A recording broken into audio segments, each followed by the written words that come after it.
早上刚吃完早餐没多久，又来了2个卡友，一个装边灯，一个装尾板遥控。我这里的废品又要清理了，刚好这个老板过来清理这个废品，让我们老大装边灯，我一装尾板遥控，满满当当一车纸皮。泡沫另外一个老板拉走了，那个车的卡友装了一个吹尘枪，装了一个尾板遥控，搞定。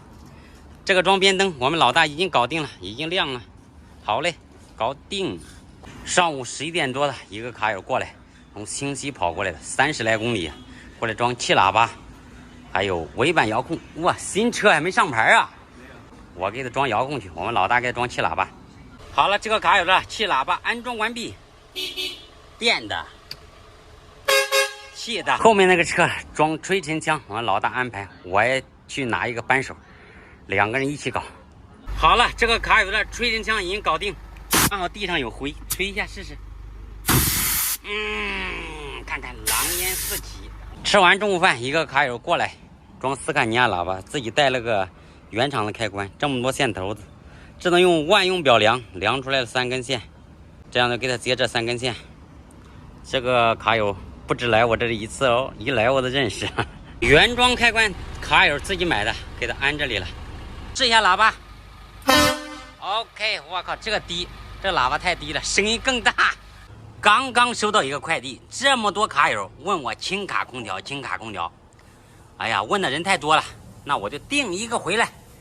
看着没，才这么大，巴掌这么大，只要有小天窗就能塞进去，插上我这个220/24的电，试机，给它调到20，调到15吧，看看制冷效果到底咋样。压缩机还没开始工作。不错不错，制冷效果还不错，毕竟这个东西小呗，是不是？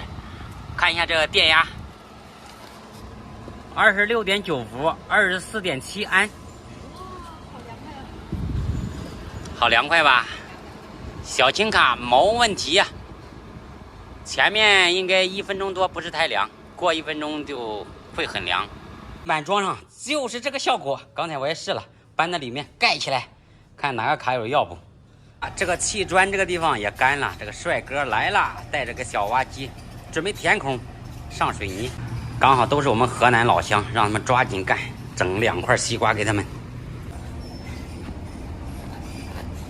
谢谢。给那师傅一个。客气客气，走吧，赶紧走吧。娟他们也接了一趟活，准备回中山了。这一趟活去珠海的。